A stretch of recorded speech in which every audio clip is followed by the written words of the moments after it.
斯特丹最潮的一家餐厅。眼前的大餐看起来非常的可口，但如果我告诉你，这些食材全部都是超级市场丢弃的蔬果和面包，你会相信吗？时间倒回30分钟之前。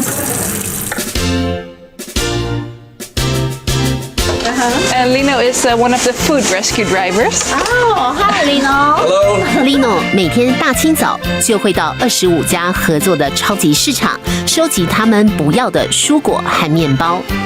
Because of the color, you see this, and you see this like scratch here. Yeah, It's only optical. Yeah, not beautiful. Yeah, but it's still like delicious, And the same for like the bananas. If they're like really brown, Yeah. you can't sell them in the supermarket anymore. But like for us, for making cookies, they have the best taste when they're brown. You know what I mean? In English, prunes. They were like too squashed. Yeah. Then you just like throw the whole case away. Oh. Okay, so And it happens with like oranges, with potatoes. 超市卖不掉的 NG 食物拿来作为餐厅的食材，大大颠覆了饮食传统。但这就是阿姆斯特丹最火红的餐厅 InStock 的理念。In the Netherlands or in the world, about 1/3 of the food is wasted.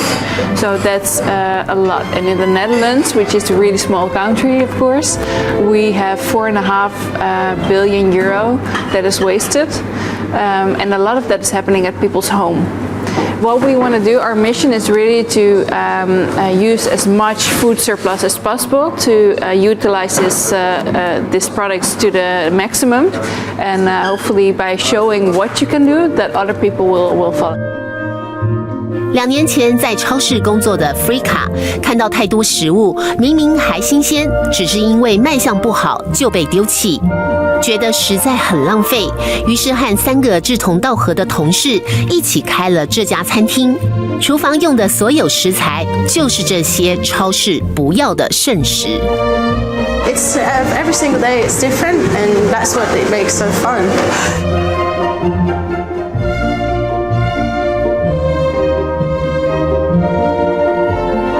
以红椒为基底的西班牙凉菜汤，荷兰传统炸肉丸，会爆浆的 cheese 球，香蕉蛋糕和蔬果沙拉，新鲜度让人难以和 NG 蔬果连在一起。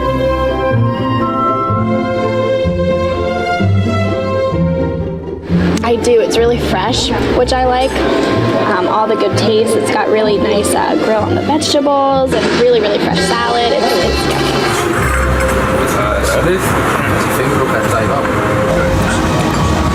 Really good. It's really good. Just like a fresh. Yeah, it is. Okay, we like the concept behind this restaurant because they rescue food. But maybe it's an idea to look in your refrigerator and see if things need to be rescued from your refrigerator, and then you can make dinners like this. 拯救食物的理念，让 InStock 才开张2年，就已经在阿姆斯特丹造成一股旋风，马上又要在海牙开第2家分店。但 Frika 难道不担心这种食材零成本的商业模式会被复制模仿吗？ I think that's awesome. Definitely, if people will follow, then we will start changing the problem. I think that if you want to really reduce food waste, then you should create value around food. So that's what hopefully more people will start to do.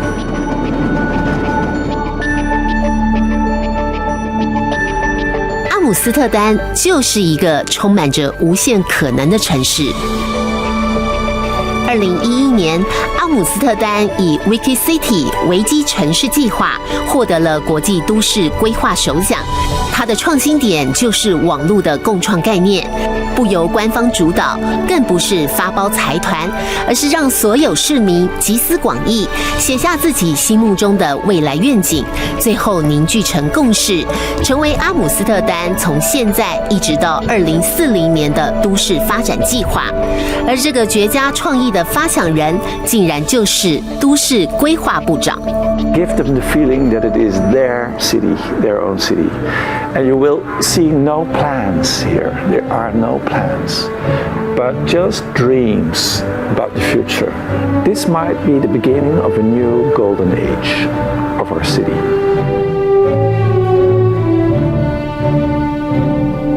从一个小渔村发展成海上帝国，如今更是一年1600万名观光客要拜访的国际大都会。阿姆斯特丹走过辉煌的黄金时代，也经过世界大战的洗礼破坏。热爱航海、向往自由的 DNA 始终在城市中流窜。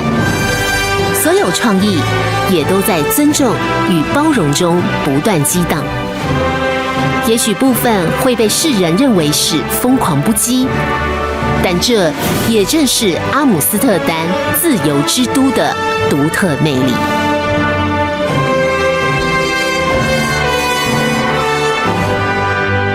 欢迎回到《帝国之都进化论》，聚焦欧洲3城记。我们走访的第2站城市是音乐之都维也纳，它是奥地利的首都，也是最大城，260万的城市人口占了全国的1/4。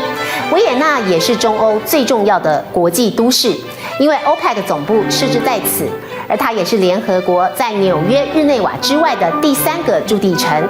19世纪，奥地利就是一个地跨中欧、东欧和南欧的超级大强国，包括现在的奥捷匈3国，甚至北意大利、罗马尼亚都是它的领土。而维也纳就是帝国的首都，直到1次世界大战才结束帝王统治，但维也纳至今依旧留存着浓浓的帝国气息。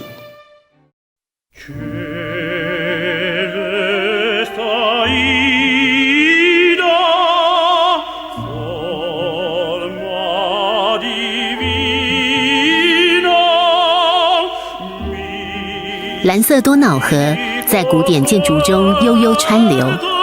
维也纳原是森林边的小村庄，西元13世纪，哈布斯堡家族兴起，在此定都。维也纳从此成为欧洲最大的城市之一，也展开了长达700年的帝国时代。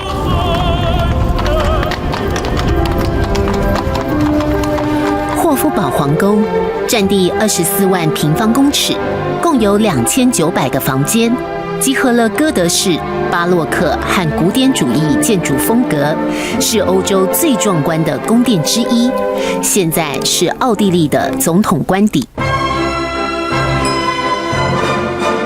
一旁的环城大道上，则坐落着市政厅、国会和歌剧院。古典传统与现实生活融合成一体，维也纳似乎正向世人们诉说着帝国盛世与辉煌的过往。维也纳从13世纪开始就一直是哈布斯堡王朝的首都和统治中心，之后也是神圣罗马帝国、奥地利帝国和奥匈帝国的首都。当时的人口就高达200万人，因此即使过了几百年，帝国早已瓦解，但在这座城市里，依旧可以找到昔日王朝的辉煌与荣光。大大的马蹄声踏着石板路。哥德式贵族宅邸宏伟耸立，精致典雅的街道上看不到现代高楼大厦，整座旧城区都是联合国世界遗产。漫步维也纳的街头，目击着绚丽与辉煌，仿佛走进历史之中。尽管人事已非，但皇族的习性与传统，直到今天依旧存留在维也纳人的生活当中。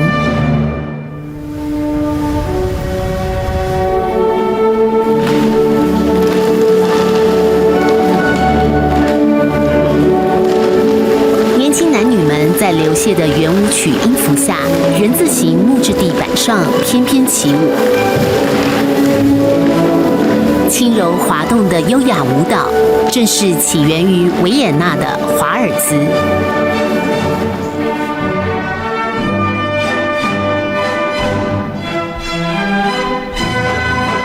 我们所拜访的埃梅尔华尔兹学校，1919年创立，是维也纳最悠久也是最著名的舞蹈学校。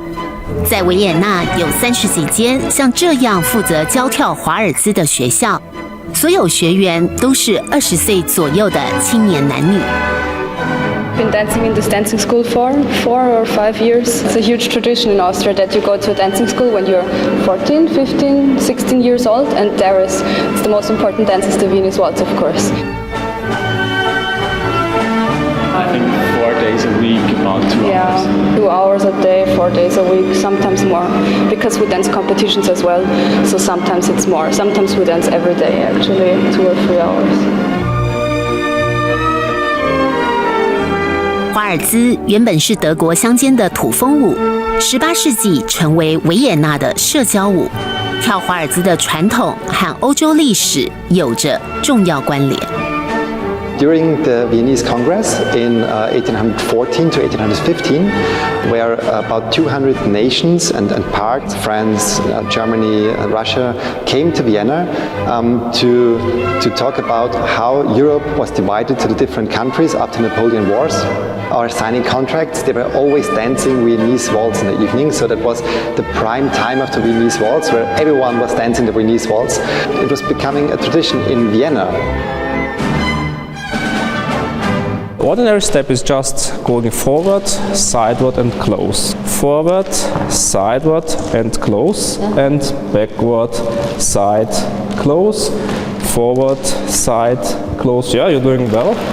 学跳华尔兹不只是学习舞步，更是一个窥见这个城市的历史与未来最好的方式。When you move backward, you make small steps, and moving forward means making big steps. 维也纳一年高达400场舞会，从上流宫廷宴会到平民百姓聚会，都少不了华尔兹。维也纳华尔兹就是活生生的文化遗产。每年的新年舞会都会以这一首小约翰史特劳斯所作的《蓝色多瑙河圆舞曲》作为一年开始的新气象。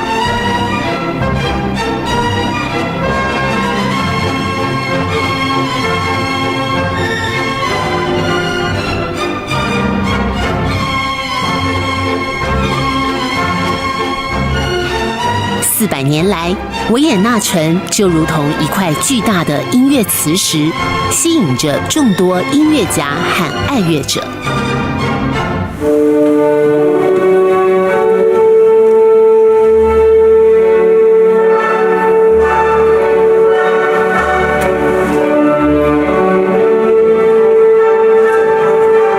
除了约翰·史特劳斯父子，莫扎特、贝多芬、海顿、舒伯特、布拉姆斯等多位音乐大师都聚集在这座音乐圣城。维也纳更培育出一代又一代杰出的指挥家和演奏家。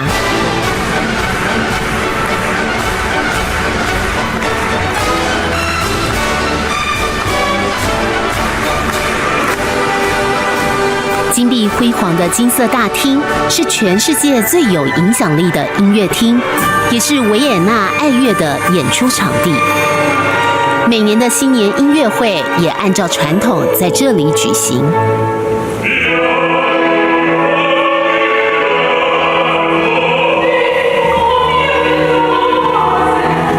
建造当时并没有现代声学的理论，只是依照经验值来设计。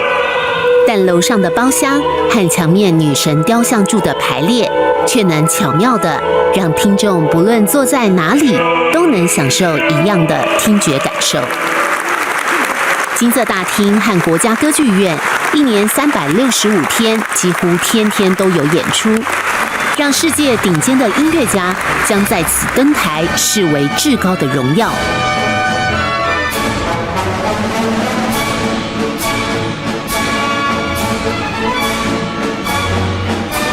一连串辉煌的名字，更让全世界音乐爱好者为之倾倒。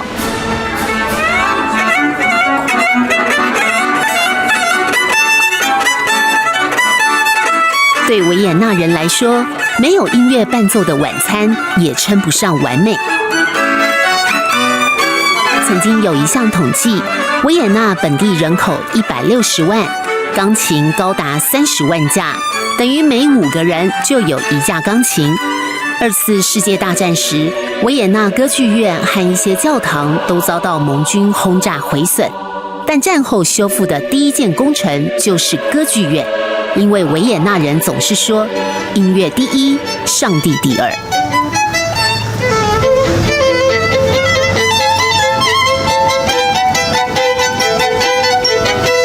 维也纳既是音乐、华尔兹和舞会的代名词，也因为身为5000万人口的奥匈帝国首都，涵跨多种民族和语言，多元思想混杂的局势，就创造了一种独特的文化。